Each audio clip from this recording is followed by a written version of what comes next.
வணக்கம் ஸ்டூடெண்ட், நான் உங்கள் கபிலன். இன்னைக்கு ஜனவரி 27க்கு உண்டான டெய்லி கரண்ட் அஃபேர்ஸ் பார்க்க போகிறோம். ஸோ கரண்ட் அஃபேர்ஸ் ரொம்ப யூஸ்ஃபுல்லு. நம்ம ஒவ்வொரு எக்ஸாமுக்குமே கரண்ட் அஃபேர்ஸ்லேருந்து நிறைய கொஷின்ஸ் வருது. ஸோ அது மட்டும் இல்லாமல் நம்ம பாஸ் பண்ணுறதுக்கு உண்டான திருப்பு சீட்டே கரண்ட் அஃபேர்ஸ் தான். ஸோ நாங்கள் கொடுக்குற கரண்ட் அஃபேர்ஸ் எம்சிக்யூஸ் அண்ட் அதோட டெஃபினேஷன்ஸ் இருக்கும். ஸோ எல்லா எக்ஸாமுக்கும் யூஸ் ஆகிற மாதிரி UPSC to up to TNPSC group 4 வரைக்கும் அது யூஸ் ஆகிற மாதிரி இருக்கும், எல்லா தரத்துக்குமே. ஓகே, வாங்க இன்னைக்கு உண்டான கரண்ட் அஃபேர்ஸ் என்னென்ன இருக்குன்னு பார்ப்போம். நேற்று 77வது ரிப்பப்ளிக் டே நடந்துச்சு இல்லைங்களா? ரிப்பப்ளிக் டே நடந்துச்சு. நம்ம தமிழ்நாட்டில் நிறைய பேருக்கு திருவள்ளுவர் ஆண்டுன்னு சொல்லிட்டு அந்த ஒரு இது கொடுப்பாங்க, அவார்டு கொடுப்பாங்க. யார் யாருக்கு கொடுத்துருக்காங்க, அதில் ஒரு இது என்ன அப்படின்னா, அறிஞர் அண்ணா அவார்டு வந்து துரைமுருகன் அவர்களுக்கு கொடுத்துருக்காங்க. ஸோ இதேமாரி யார் யாருக்கு என்னென்ன அவார்டு கொடுத்துருக்காங்கன்னு சொல்லிட்டு நான் உங்களுக்கு ஒரு ஷார்ட்ஸில் நான் ஃபுல்லாக டீட்டெயிலாக கொடுக்குறேன். ஓகே,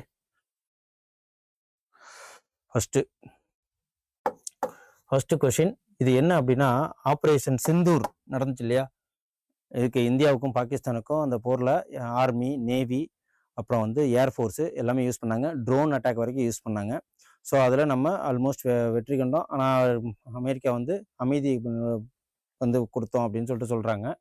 ஸோ இந்த 2021 70வது குடியரசு தின அணிவிப்பின் போது காட்சிப்படுத்துறது ஆப்ரேஷன் சிந்தூர் என்னென்னலாம் அம்சங்கள் இருக்குது அப்படின்னு சொல்லிட்டு காட்சிப்படுத்தினாங்க. ஸோ அதுதான் இது.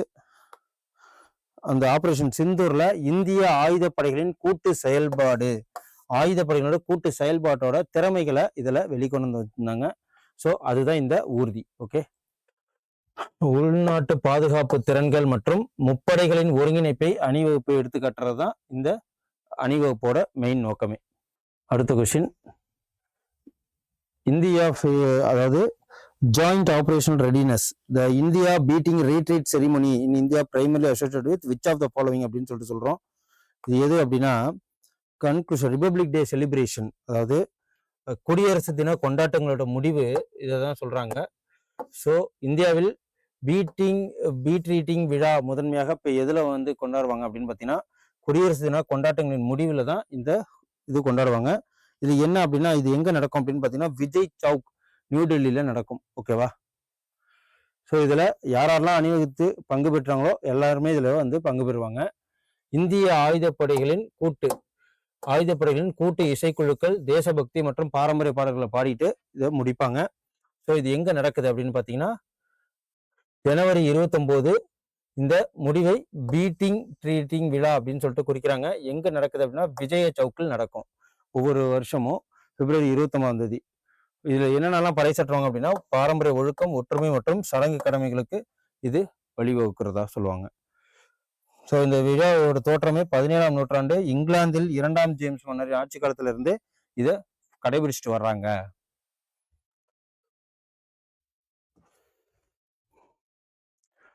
அதுக்கப்புறம் அடுத்தது, India European free trade agreement மூலியமா, so India free trade agreement மூலயமா இந்தியா ஐரோப்பியா ஒன்றிய சுதந்திரத்துக்கு ஃப்ரீ ட்ரேட் அக்ரிமெண்ட் சொல்லுவாங்க.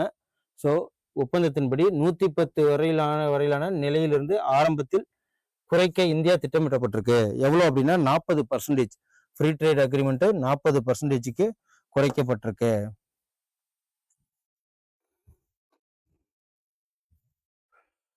ஸோ அதுதான் இது. India consider reducing import duties எங்கேருந்து அப்படின்னா 110லேருந்து, அதாவது 40%ஆக 110 முதல் 40 வரை குறைப்பது குறித்து இந்தியா யூரோப்பியன் யூனியன் சொல்லியிருக்கு. ஃப்ரீ ட்ரேட் அக்ரிமெண்ட்ல ஆரம்ப கட்டண குறைப்பு 15,000க்கு மேல விலையுள்ள முழுமையான கட்டமைப்பை வரையறுக்கப்பட்டிருக்கு. ஸோ இறக்குமதி வரிகள் எவ்வளோ அப்படின்னு பார்த்தீங்கன்னா 10%ஆக குறைக்கலாம் அப்படின்னு சொல்லிட்டு சொல்லியிருக்காங்க. ஸோ இவ்வளவு இந்த 2 லட்சம் இன்டர்னல் கம்பஷன் இன்ஜின் வெஹிக்கிளை வந்து டாரிஃப் மூலயமா குறைச்சிருக்காங்க.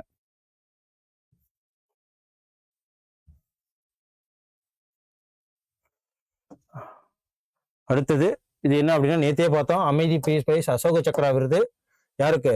குரூப் கேப்டன் சுபான்ஷு சுக்லாவுக்கு வழங்கப்பட்டிருக்கு. இது ஒரு அமைதியான பரிசு. அசோக சக்ரா விருது யாருக்கு வாங்கியிருக்காங்க அப்படின்னு பார்த்தீங்கன்னா, இது வந்து act of valour and self sacrifice away from the battlefield, அதுக்காக கொடுக்கப்பட்டிருக்கு. போர்க்களத்தில் வெளியே வீரம் மற்றும் சுய தியாக செயல்களுக்காக கொடுக்கப்படுறது தான் இந்த அசோக சக்ரா.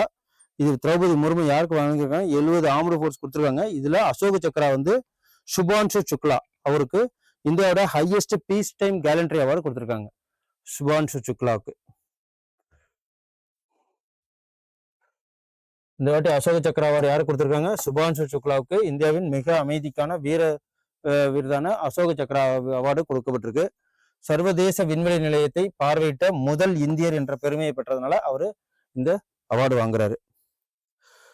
ஸோ அசோக சக்ரா எதை வந்து பிரதிபலிக்குது அப்படின்னு பார்த்தீங்கன்னா, இது துணிச்சல், தலைமைத்துவம், செயலில் உள்ள போர் மண்டலங்களுக்கு வெளியே கடமைக்கான அர்ப்பணிப்பை மேற்கொள்ற அந்த இதுக்காக கொடுக்கறதா இந்த அசோக சக்ரா அவார்டு.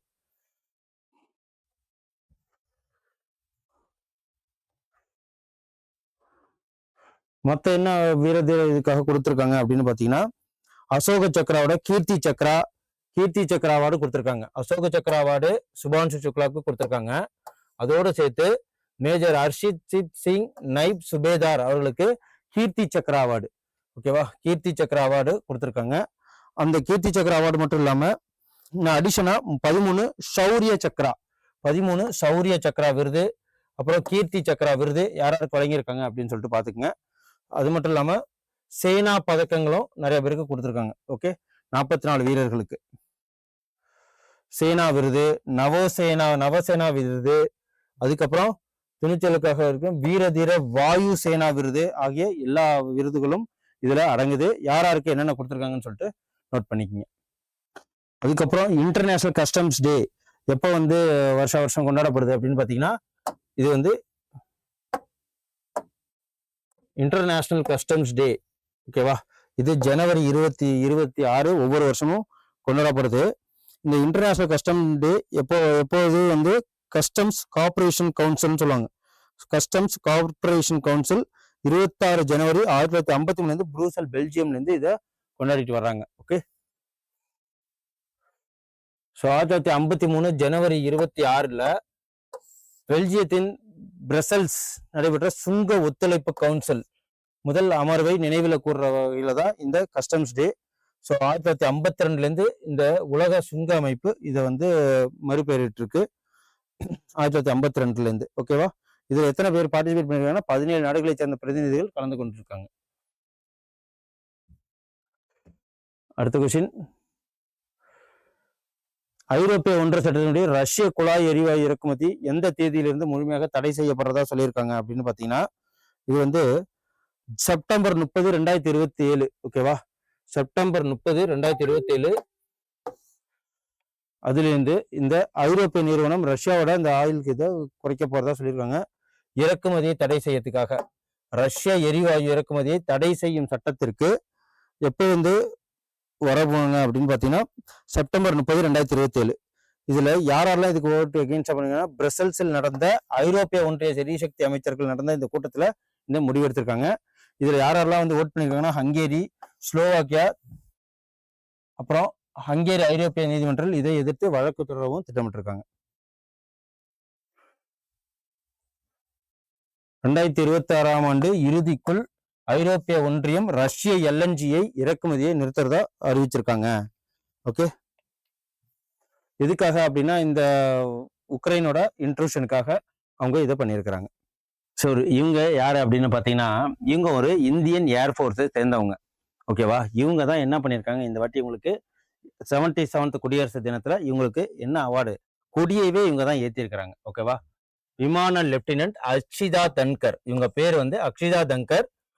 தேசிய கொடியை ஏற்றிய விமான லெப்டினன்ட் அக்ஷிதா தன்கர். இவங்க எந்த ஊரை சேர்ந்தவங்க அப்படின்னு பாத்தீங்கன்னா, இவங்க ஹரியானாவை சேர்ந்தவங்க. இவங்க காஸ்னி வில்லேஜ் அங்கேருந்து வந்தவங்க. ஓகேவா, இவங்க கொடியை ஏற்றி இருக்கிறாங்க. ஜென்ரலா வந்து பிரசிடென்ட் முர்மு அவர்கள் தான் ஏற்றிருப்பாங்க. ஸோ இவங்களுக்கு இந்த வாட்டி வாய்ப்புகள் கொடுக்கப்பட்டிருக்கு. ஹரியானா காஸ்னி கிராமத்தை சேர்ந்த பாதுகாப்பு குடும்பத்தை சேர்ந்தவர். இவர் தந்தை இந்திய விமானப்படையில் பணியாற்றியுள்ளார்.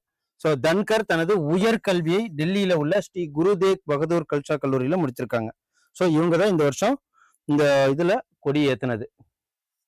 அடுத்தது இவங்க யாரு அப்படின்னு பாத்தீங்கன்னா, நம்ம கோல் கீப்பர், ஓகேவா? கோல் கீப்பரு, இந்திய நாட்டு ஹாக்கி டீமோட கோல் கீப்பர் தான் இவங்க. இவங்களுக்கு வந்து இந்த வாட்டி பத்மஸ்ரீ அவார்டு கொடுத்துருக்காங்க, ஓகேவா? Indian woman hockey goalkeeper. இவங்க பேர் என்ன அப்படின்னா சவிதா புனியா. சவிதா புனியா.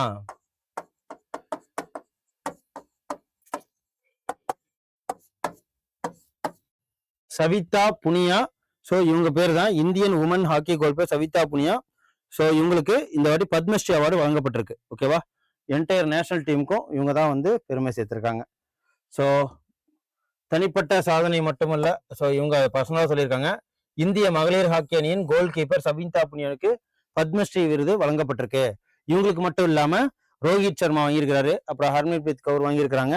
ஸோ இதெல்லாம் வந்து அப்புறம் இதெல்லாம் பார்த்துப்போம். சவிதா இந்த விருது தன் தந்தை மகேந்திர புனியாவுக்கு அர்ப்பணிச்சிருக்காங்க. இவங்க யார் அப்படின்னு பார்த்தீங்கன்னா, இவங்க கேரளாவை சேர்ந்த ஒரு எக்காலஜிஸ்ட், ஓகேவா? என்விரான்மெண்டலிஸ்ட்னு சொல்லலாம்.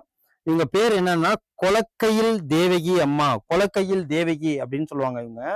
இவங்க என்ன பண்ணியிருக்காங்க அப்படின்னா, கிட்டத்தட்ட 3000 ஏக்கர் 3000 ஏக்கர்னு சொல்லணும்னா 3000 என்டேஞ்சர்ட் ஸ்பீஷியஸான தாவரங்களை நல்லா வளர்த்துருக்காங்க, ஓகேவா? ஸோ எங்க அப்படின்னா கேரளாவை சேர்ந்தவங்க. அவங்க அதுக்காக இவங்களுக்கு அவார்டு கொடுத்துருக்காங்க. கொலக்கையில் தேவகி அம்மா பத்மஸ்ரீ அவார்டு வாங்கியிருக்கிறாங்க. எதுக்காக அப்படின்னு பார்த்தீங்கன்னா, coastal afforestation and ecological restoration சொல்லுவாங்க. கடலோர காடு வளர்ப்பு, கடலோர காடு வளர்ப்பு மற்றும் சுற்றுச்சூழல் மறுசீரமைப்புக்காக கொடுக்கப்பட்ட பத்மஸ்ரீ அவார்டு தான் இவங்களுக்கு. என்ன பண்ணியிருக்காங்க அப்படின்னு பார்த்தீங்கன்னா, பசுமையான சரணாலயத்தை யூஸ் பண்ணியிருக்காங்க. பசுமையான சரணாலயம் 3000க்கும் மேற்பட்ட அரிய பூர்வீக மற்றும் மருத்துவ தாவர இனங்களை கொண்டு உருவாக்கியிருக்காங்க. எங்க அப்படின்னா ஆலப்புழா மாவட்டத்தில் காடு வளர்ப்பு முயற்சிகளை மேற்கொண்ட அவங்க இந்த அவார்டை வாங்கியிருக்கிறாங்க. So biodiversity, soil stability, micro climatic கண்டிஷனை மேம்படுத்திருக்காங்க, ஓகேவா? முயற்சி உள்ளூர் பல்லுயிர் மண் நிலைத்தன்மை மற்றும் நுண்ணிய காலநிலை நிலைமைகள் கணிசமாக மேம்படுத்திருக்கு. ஸோ 2026 குடியரசு தின அணிவகுப்பில் பிரகாஷ் கங்கா அலங்கார ஊர்தியை காட்டி பற்றி அமைப்பகம். இது என்ன பிரகாஷ் கங்கா அப்படிங்கிறது எது அப்படின்னு பார்த்தீங்கன்னா, இது வந்து மினிஸ்ட்ரி ஆஃப் பவர், அவங்களோட ஊர்தி இதுதான் பார்த்தீங்க, பிரகாஷ் கங்கா. ஸோ மின்சார அமைச்சகம் இதை வந்து இந்த ஊர்தியை வழிநடத்திருக்காங்க. இதுக்கு பேர் என்ன அப்படின்னா பவர் அண்ட் ஆத்ம நிர்பர் அண்ட் விக்ஷித் பாரத். இதுக்கு டைட்டில் வச்சிருக்கிறதே அதுதான், ஓகே? ஸோ ஜனவரி 26 குடியரசு தின அணிவகுப்பில் மின் அமைச்சகத்தால் பிரகாஷ் கங்கா ஒரு ஆத்ம நிர்பார் மற்றும் விக்ஷித் பாரத்தை பவர் செய்தல் அப்படிங்கிற தலைப்புல இவங்க வந்து அணிவகுத்திருக்காங்க. ஸோ உலகளாவிய மின்சார அணுகளில் இருந்து உலகளாவிய சுத்தமான எரிசக்தி தலைமையை மேற்கொள்ளுங்கிற நோக்கத்துல வடிவமைக்கப்பட்டதான் இந்த ஊர்தி. அடுத்தது பிரதம மந்திரி, அதாவது பிரதம மந்திரியோட அந்த ஸ்வநிதி, பிரதம மந்திரியோட ஸ்வநிதி SWNADI PM ஸ்வநிதி அப்படின்னு சொல்லிட்டு இந்த நிதிக்கு இந்த ஸ்கீமை வந்து எதுக்காக கொடுத்தாங்க அப்படின்னு பார்த்தீங்கன்னா, ஸ்ட்ரீட் வெண்டர்ஸ்லாம் இருப்பாங்க இல்லையா, அவங்களுக்கு கடன்கள் வழங்கி அவங்கள வாழ்க்கையில முன்னேற்றப்படுறது, எம்பவர்மெண்ட் வைக்கிறது தான். ஸோ எந்த மாநிலத்தில் முதலமைச்சர் பிரதம மந்திரி ஸ்வான் கிரெடிட் கார்டு, ஓகேவா? Swan credit card, Svanidhi credit கார்டை அறிமுகப்படுத்திய தெருவோர வியாபாரிகளுக்கு 206 கோடி ரூபாய் கடன்களை வழங்கியது எங்க ஆந்திரா முழுவதும் ஆந்திர பிரதேச முதல்வர் சந்திரபாபு நாயுடு அவர்கள், ஓகேவா? இவர் தான் வந்து இந்த பிரதம மந்திரி ஸ்வநிதி கிரெடிட் கார்டை லான்ச் பண்ணாங்க. இந்த ப்ரோக்ராம் வந்து அர்பன் லோக்கல் பாடிஸ் மூலமா இதை நடத்துறாங்க. ஸோ இந்த பிரதம மந்திரி ஸ்வநிதி எதுக்காக அப்படின்னா strengthening the livelihood of vendors, strengthening the livelihood of vendors அப்படின்னு சொல்லுவாங்க. அதாவது ஸ்ட்ரீட் வெண்டார்ஸ் இருப்பாங்க எந்த ஒரு இதுலையுமே பார்த்தீங்கன்னா, இந்த மார்க்கெட்லாம் போனீங்கன்னா ஸ்ட்ரீட் வெண்டார்ஸ் கடை, தெருவோர கடைகள்ல இருப்பாங்க இல்லையா, அவங்களுக்கு வாழ்வாதாரத்தை கொடுக்கணும், அவங்களுக்கு மேற்கொண்டு அதாவது வருமானம் வர்ற மாதிரி ஈட்டி தரணும் அவங்க அப்படின்னு சொல்லிட்டு கடன் கொடுக்குற இந்த திட்டம் தான் பிரதம மந்திரி ஸ்வநிதி திட்டம். பிரதம மந்திரி ஸ்வநிதி திட்டம், இதை ஞாபகம் வச்சுக்கோங்க. இதுதான் அது ministry of home, ministry of ministry of housing and urban இதில் வர்றது தான். வீட்டு வசதி மற்றும் நகர்ப்புற விவகார அமைச்சகத்தால் ஆரம்பிக்கிறது தான். ஜூன் 1, 2020. பிரதம மந்திரி தெருவோர வியாபாரிகளினோட ஆத்ம நிர்பார் நிதி தான் இது. ஓகேவா? 7% வட்டி, 10,000, 20,000 மற்றும் 50,000 வரைக்குமான கடன்களை வழங்குற ஒரு திட்டம் தான் பிரதம மந்திரி ஸ்வநிதி திட்டம். ஸோ அதாவது இதோட நோக்கம் என்ன அப்படின்னா 2030க்குள்ள ஸோ ஸ்ட்ரீட் வெண்டார்ஸ் அனைத்துகளுக்கும் எல்லா ஃபெசிலிட்டிஸும் கொடுத்து கவர்மெண்ட் மூலியமா அவங்கள நல்வழிப்படுத்துறது தான். அதுக்கப்புறம் பாருங்க, சுபாஷ் சந்திர போஸ் அப்படிங்கிற அவார்டை யார் கொடுத்துருக்காங்க அப்படின்னா, இவங்க வந்து இதுல வயநாட்டில் இப்போ ஒரு 2000 மே மாசமா போன வருஷம் வந்து இது நடந்துச்சு, லேண்ட்ஸ்லைட்ல நடந்துச்சு. அதுல இவங்க அறுதீர செயல்களுக்காக இவங்களுக்கு கொடுக்கப்பட்ட விருது தான் இது, சுபாஷ் சந்திர போஸ். ஓகேவா? இவங்க பேர் என்ன அப்படின்னா சீதா அசோக் செல்கே.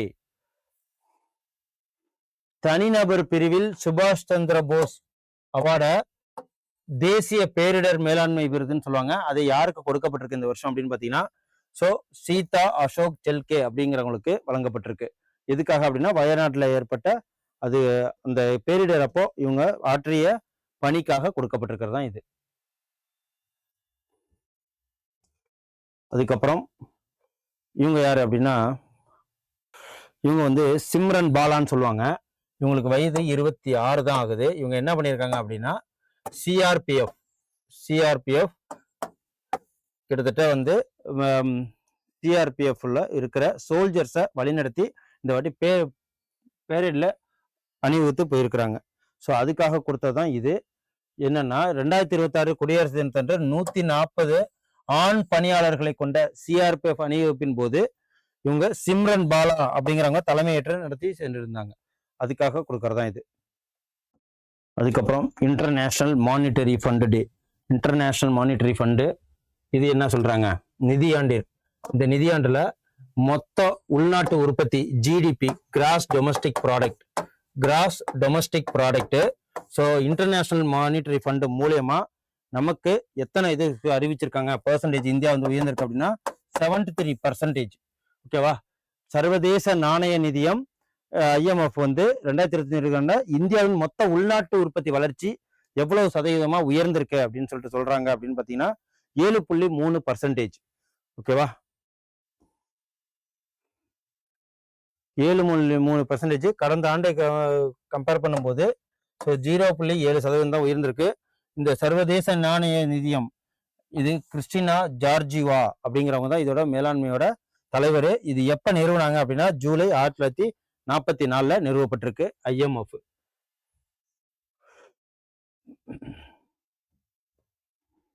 இது என்ன அப்படின்னா ஒருங்கிணைந்த டிஜிட்டல் தேர்தல் தளமான ECI நெட் அப்படின்னு சொல்லிட்டு எங்க நியூ டெல்லியில எலெக்ஷன் கமிஷனர் மூலியமா இத ஓபன் பண்ணாங்க.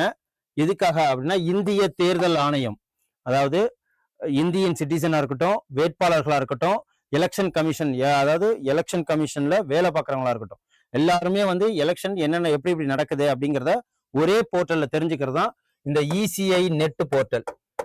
ஸோ இதை பிரத்யேகமா ஓபன் பண்ணியிருக்காங்க. ஸோ இதை தான் இதுல சொல்லியிருக்காங்க.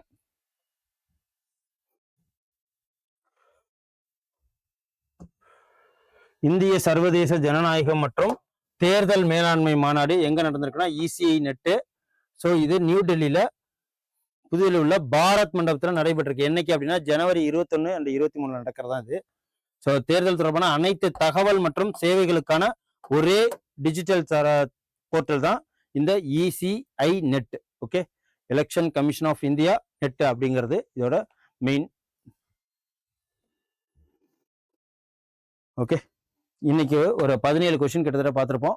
ஸோ உங்களுக்கு ரொம்ப யூஸ்ஃபுல்லாக இருக்கும்னு நான் நினைக்கிறேன். உங்களுக்கு நாளைக்கு ஒரு இம்பார்ட்டன்ட் கரண்ட் அஃபேர்ஸ்ல உங்களை சந்திக்கிறேன். நன்றி, வணக்கம். Send a map. You dare to dream, we care to accomplish.